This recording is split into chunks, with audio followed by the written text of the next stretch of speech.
Hey guys, this video was supposed to be a pretty straightforward review of the ASUS ROG Ally, but as the thumbnail states, I returned my Ally because I was dissatisfied with my experience after 2 weeks of playing with it, and that wasn't always the case. When I got it, I was incredibly excited to open it up. It felt great in my hands. I liked the solidity of the construct. The shell around the Ally was really comfortable. It did look like it had some straighter lines, some more kind of sharper edges, but it felt fine in my hands, especially as I adjusted to the fit. Felt great to play it in handheld mode, sort of sitting down like this or laying back on the couch or in bed. I didn't hit the buttons on the bottom underneath the Ally more than once or twice by accident, which I was a little bit concerned that I was going to be constantly tapping that. I thought that the face buttons were totally fine. I thought that the integration with the pop-up menus and the Armor Crate software and pressing the tactile buttons to get to all of that content was pretty cool. I was even super impressed by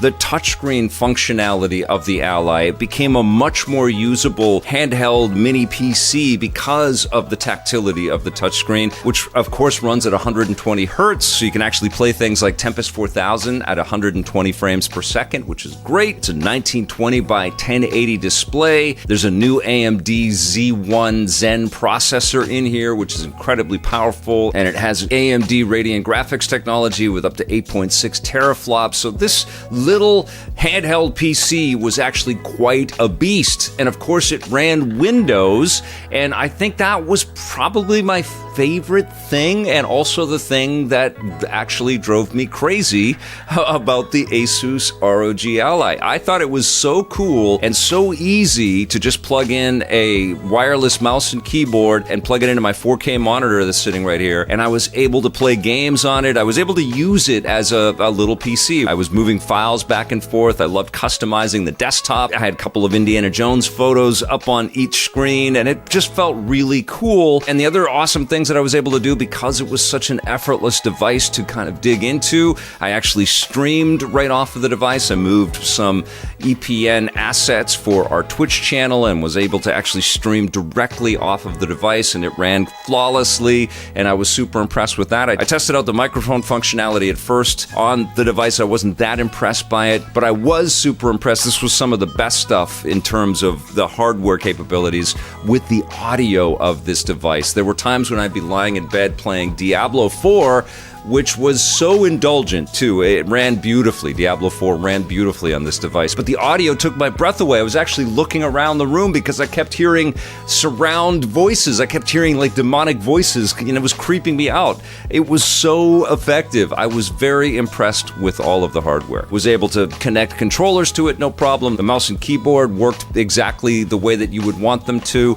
Everything was going well, but by that point, I was into about $1,100 of investment, because the ASUS ROG Ally in Canada costs $900, and then you factor in the tax. And Best Buy is, I think, the only retailer right now where you can buy it, but they got it to me on launch day, which was great. And the mouse and keyboard that I bought for the thing added another $100 or so to it. And then I bought a micro SD card, so that put me up to about $1,200, which I think was starting to get into sort of gaming laptop range, maybe a low-end gaming laptop. And effectively, that's kind of what we're talking about here with the Ally. It's not like a full-spec monster gaming laptop by any means, but it can run games quite effectively. And up until the point where I popped in the micro SD card and I loaded it up, it's a 1 terabyte card, and I put in tons of games, a lot of AAA in there, a lot of indie games, and it was running fine for about 2 days or so. Everything was fine. The Armor Crate software that allows you to toggle all kinds of options that are specific to each of your games. You can change the LED lighting around the thumbsticks. I had them glowing red, so it was perfect for Diablo and also for Miles Morales. And so everything was going just fine. It was reading off the SD card just fine. And then I went one evening to play some Diablo 4, and I noticed that the Armor Crate software was loading in really slowly. Steam was taking forever to boot up, and when it finally did, it only saw half of my library, only the games that were installed in the built-in NVMe drive that is included with the Ally, which is 512 gigs, which is great, by the way. None of the micro SD card games were showing up, so I was like, okay, well, this is crazy. Everything was chugging, even getting into Battle.net and trying the whole whole machine was kind of crunching and really struggling, and I couldn't figure out what the hell was going on. I tried rebooting everything a few times. That didn't bring up anything. And so this was late at night, and I wanted to just go in and chill with Diablo 4 before going to sleep. And I spent an hour in bed trying to figure out what was wrong with the device. I couldn't. I just, turned everything off. I was frustrated. I was like, I just wanted to play games. Why is this device not working? Anyways, I was able to turn it off. I powered it right down. And then I thought, in the morning, I'll take a look at it. I'll figure it out. I'll read some posts online. I'll read some tweets and some Reddit posts and things, and we'll work this out. And so I turned it back on the next day, and I spent another 3 hours trying to figure out what was going on with the micro SD card and why the machine was so chuggy and so slow. I tried deleting games and bringing games back. I tried to access the SD card, and I was going to reformat it and download everything. The card just would not show up. It would not read. I could see the card in the menu, but I could not do anything with it. I couldn't see the files on it. I could not format it.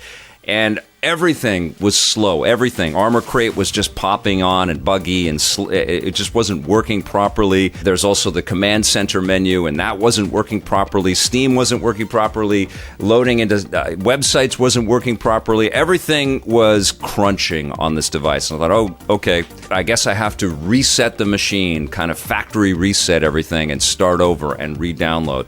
Well, I tried to do that 3 times, and it would crash halfway through, or it would get into a menu and it just wouldn't progress. Eventually, I was able to factory reset. I erased everything on the Ally, and with the micro SD card, I popped it into another computer and I formatted it and emptied that micro SD card as well. When I did finally get everything wiped off of the device, and when I did the math for how much I had been struggling with this device over only having had it for 2 weeks, and I totaled up how much I had spent to get to this point, and my thoughts were, I just wanted to play games with this. And the other thing that I did, of course, is I thought about my Steam Deck, which I've got right here, and I've had plugged in, and it was sort of sitting unused over the 2-week period that I was playing with the Ally. And I thought about my Steam Deck, which right now you can get the base model with a 64 gig model for about $450 Canadian. So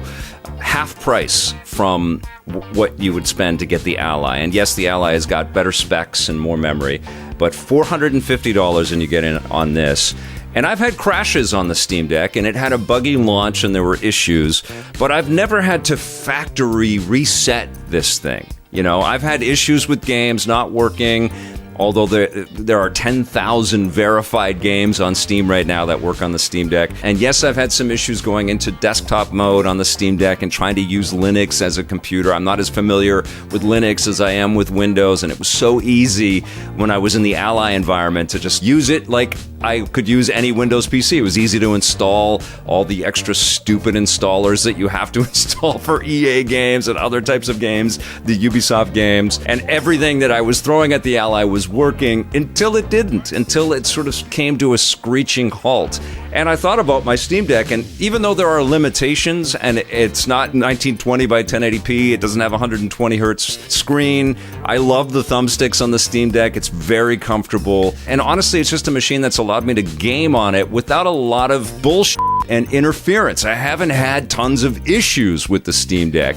There are quirks, and there are things that pop up, and there are constant improvements and updates that you have to, install on this device. And frankly, I was doing that every day on the Ally. I was installing updates for Windows and firmware updates and Armor Crate updates. I was constantly just making sure that it had the latest software running on the device. It was working quite well until it didn't. And the Steam Deck also has those considerations where you constantly need to refresh the updates and see if you're running the latest software and get into some Proton experimental stuff for some games to work properly on it, like Diablo 4, which is equally incredible on the Steam Deck as it was on the ROG Ally. But the other thing that the Steam Deck has got going for it is this company support from Valve and this unbelievably robust community support from all of the fans of Valve and Steam Deck out there, and being able to download all kinds of control configurations and battery configurations to help you get the most out of the device when you're playing any kind of game that will work on this thing